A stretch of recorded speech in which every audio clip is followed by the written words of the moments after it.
Hello students, we have been studying about third chapter kinship, caste and class. Now our next point is fourth point beyond birth. Beyond birth यानी कि जन्म से परे. Beyond birth resources and status.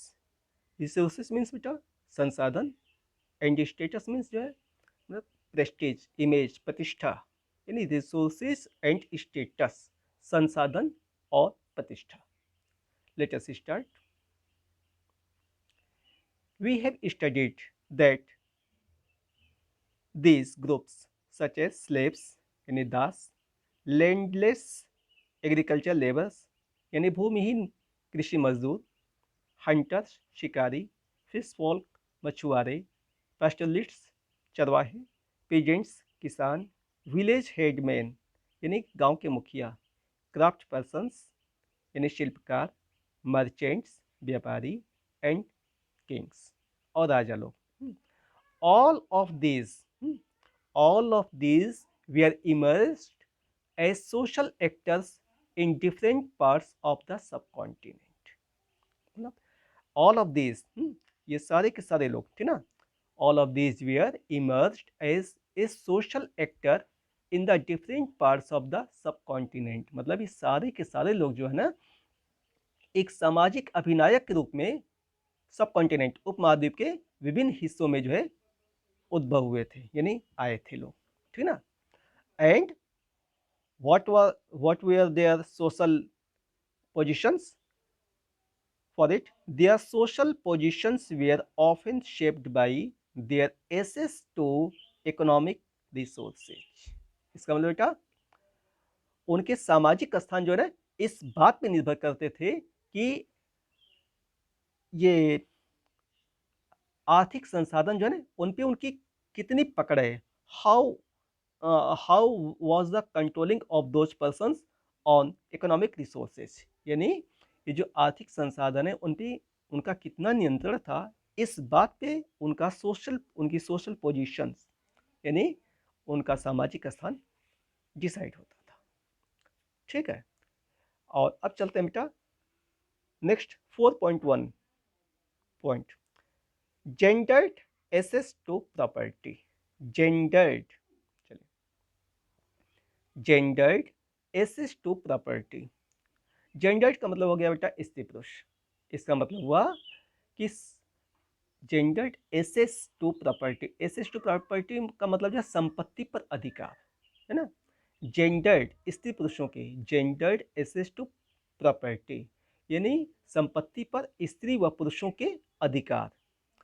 Perhaps those were some types of different access on the property. कुछ differ रहे होंगे. Let us know about it. ठीक है बेटा. For it to consider it we shall have to consider the first critical episode of the Mahabharata. इसके लिए बेटा हमें महाभारत का जो प्रथम प्रकरण है ना उस पर आपको विचार करना पड़ेगा. What was mention in that portion. एक क्वेश्चन स्टैंड्स फॉर इट. आप एक क्वेश्चन मन बना लीजिए उसके बाद चलते हैं. ठीक ना. प्रश्न ये बनता है आपका टॉपिक है जेंडर्ड एसेस टू प्रॉपर्टी यानी संपत्ति पर स्त्री पुरुषों का अधिकार. तो जो बात अब आप पढ़ने जा रहे हैं according to the Mahabharata story it is a question.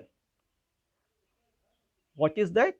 All the wives the property of their husbands. मतलब all the wives the property of their husbands. क्या जो पत्नियां होती थीं वो अपने पति की प्रॉपर्टी मानी जाती थी. इसका मतलब क्या पत्नी पर पूर्ण रूपेण जो है उसके हस्बैंड का अधिकार था. वो जो चाहे वो उनका जैसे यूज करें. चले let us see about it.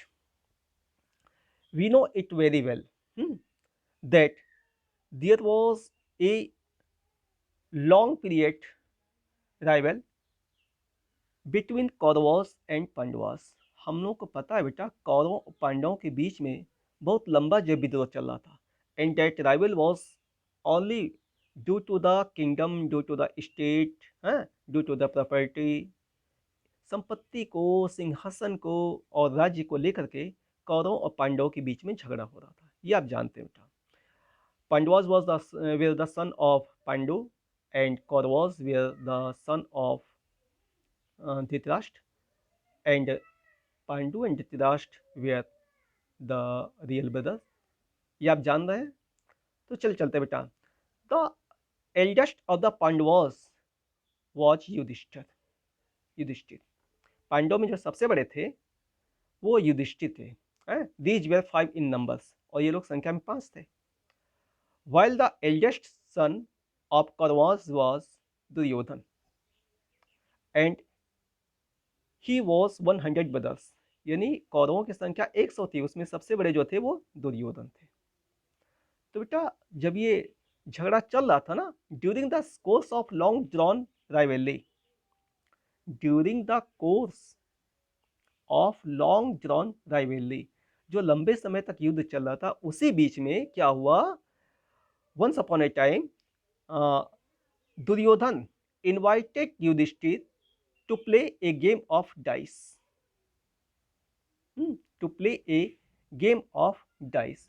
उसने जो है द्रुत कीड़ा खेलने के लिए युधिष्ठिर को आमंत्रित किया।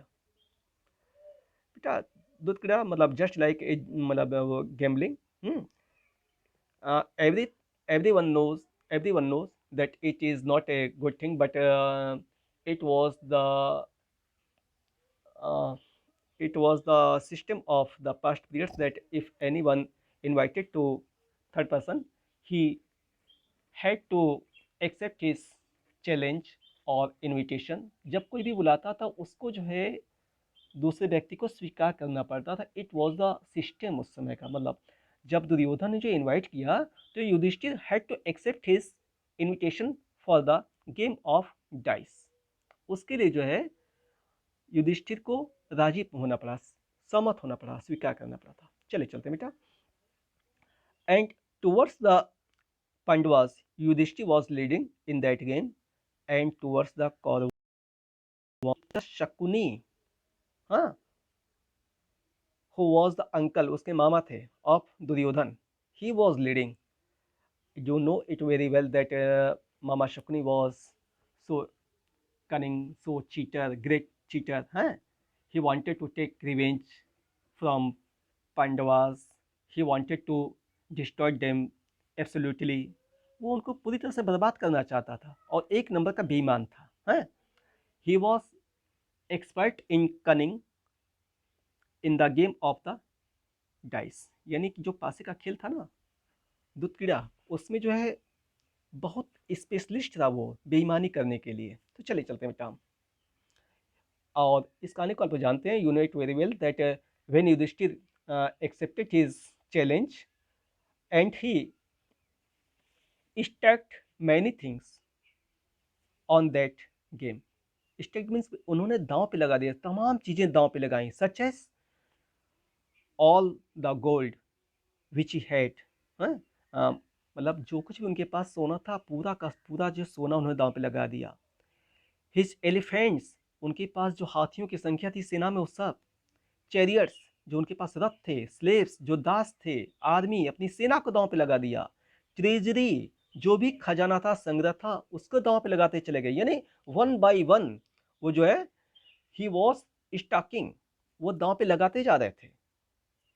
और किंगडम अपने राज्य को दांव पे लगा दिया। The property of his subjects, अपनी प्रजा की जो भी संपत्ति थी, मतलब जिस पे उनका अधिकार था, उसको उन्होंने दांव पे लगा दिया। हिज ब्रदर्स, यहां तक कि अपने भाइयों के दांव पे लगा दिए वो। हिमसेल्फ, खुद को दांव पे लगा दिया, यानी he accepted to be a slave after defeating, यानी हार जाने के बाद, आफ्टर डिफीटेड हिमसेल्फ, अपने आप को हारने के बाद उन्होंने दास बनना भी स्वीकार किया। और इतना ही नहीं, he also stocked Draupadi who was the common wife of Pandavas, यानी उन्होंने जो है जो पांडवों की सपत्नी थी द्रौपदी, जो पांचों की पत्नी मानी गई थी, उसको भी उन्होंने दांव पे लगा दिया। तो प्रश्न ये उठता बेटा कि all the wives the property of the their husbands, क्या महिलाएं अपने पतियों की जो प्रॉपर्टी मानी जाती थी? And Draupadi asked a question from Yudhishthir that when you have defeated yourself in that game, then how you dare to stake me on that game? जब आप खुद को जो हार चुके थे तो मुझे दांव पर आप कैसे लगा सकते थे? चलिए बेटा, इसके बाद चलते हैं हम issues of ownership for grounded in the stories such as this one. ऐसी कहानियां तमाम जो हैं वो मिलती हैं किससे? In the figure of they are also mentioned in the Dhamsutras and Dhamsastras. ऐसी कहानियां धम्मसूत्रों में, धम्मशास्त्रों में एंड इवन इन मनुस्मृति उसमें जो मेंशन की गई हैं, ठीक है ना। और अब चलते हैं बेटा अकॉर्डिंग टू मनुस्मृति। मनुस्मृति में जो बात लिखी गई है उसके अनुसार क्या बात थी? It was mention that the paternal state should be divided equally among the sons after the death of father. यानी जो पैटर्नल जो संपत्ति है उसको सभी पुत्रों में एक समान जो है बांट दिया जाना चाहिए। समझ ना? और कैसे? With the special share for the eldest सन। एक बात और लिखी गई थी कि सारे पुत्रों में एक जैसी बांटी जाए, एक समान बांटी जाए, लेकिन जो सबसे बड़ा पुत्र है उसको जो है कुछ स्पेशल शेयर उसमें दिया जाए। यानी किसी व्यक्ति के कई लड़के हैं तो उसमें जो सबसे बड़ा लड़का है उसको कुछ जो है स्पेशल शेयर दिया जाए, है। इसके बाद जो है सारे बच्चों में जो है एक समान बांटी जाए। And if that person had any daughters, then there was no authority of those ladies, those women, those daughters. तो उन महिलाओं का कोई अधिकार नहीं था उस पर। समझ रहे आप? They could not claim a share of the resources belonging to their father. Sorry, his name to their father. यानी वो महिलाएं जो हैं अपने पिता की संपत्ति पर कोई भी दावा नहीं कर सकती थी। That property was given only to the sons. ठीक ना?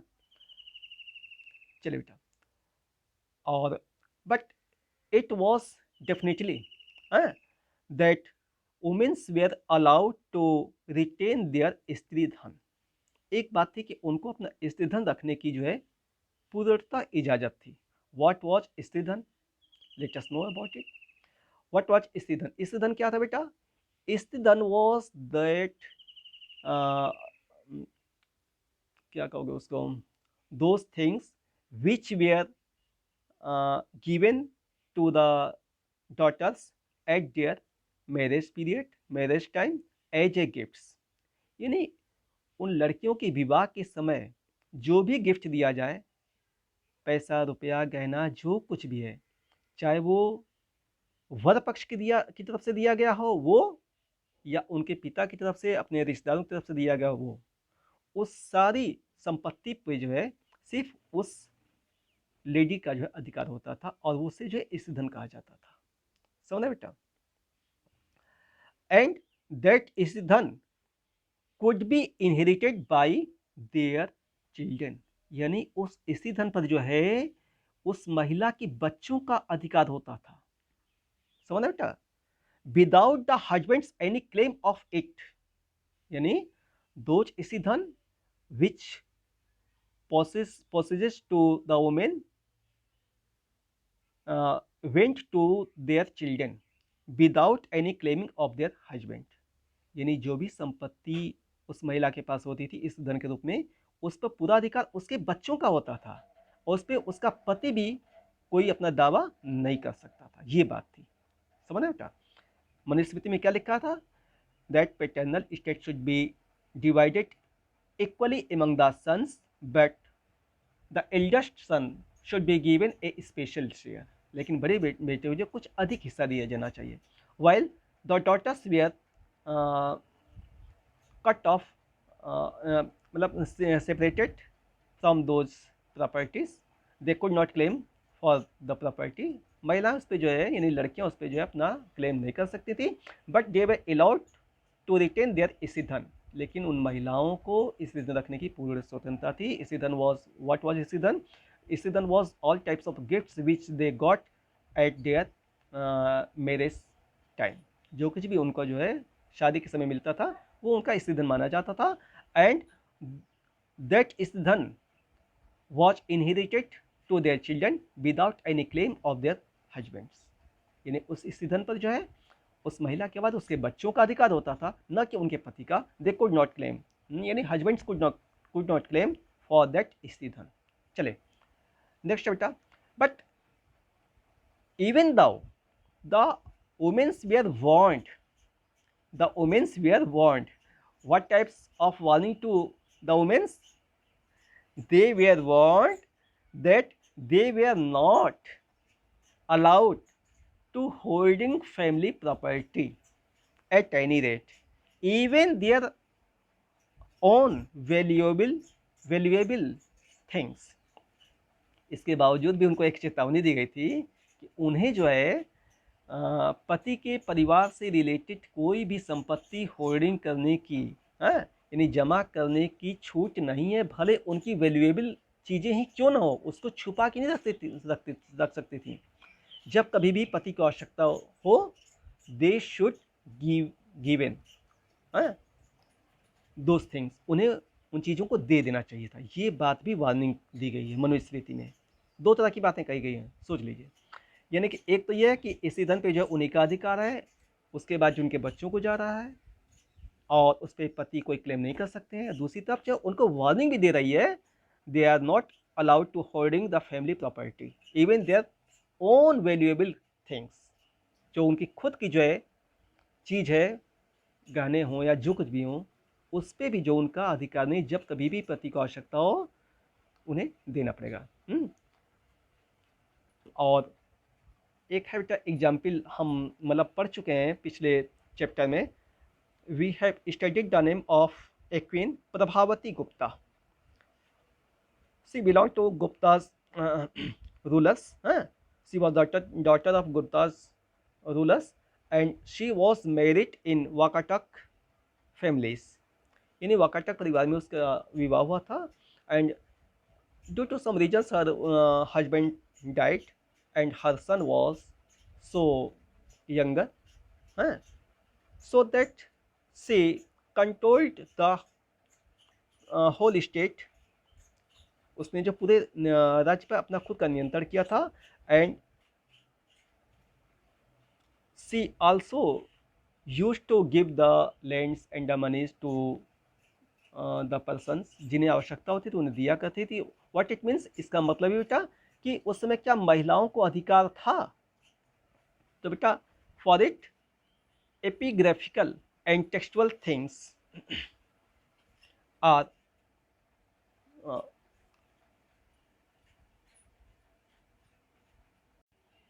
हाँ बेटा हेलो हाँ बेटा we were studying about the Prabhavati Gupta.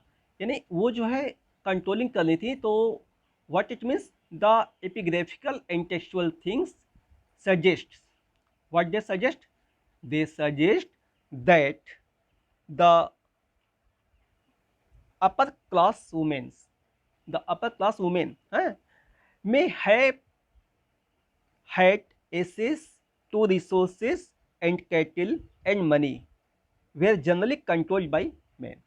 यानी ये जो कि साक्ष्य अभिलेख हैं, जो साक्ष्य अभिलेख हैं इस बात का संकेत देते हैं कि उच्च वर्ग की महिलाएं हैं, यानी कि हायर क्लास की महिलाएं संसाधनों पर अपनी पैठ रखती थी। सुना आप? यानी वो भूमि, पशु, धन और पुरुषों पर वैसे नियंत्रण रखती थी जैसे कि पुरुष लोग रखते थे। लेकिन कौन? Only the women which belong to the higher families, not in normal families. ठीक ना? तो बेटा आज के लिए बस इतना ही। नेक्स्ट पॉइंट अगले दिन। That's all, thank you.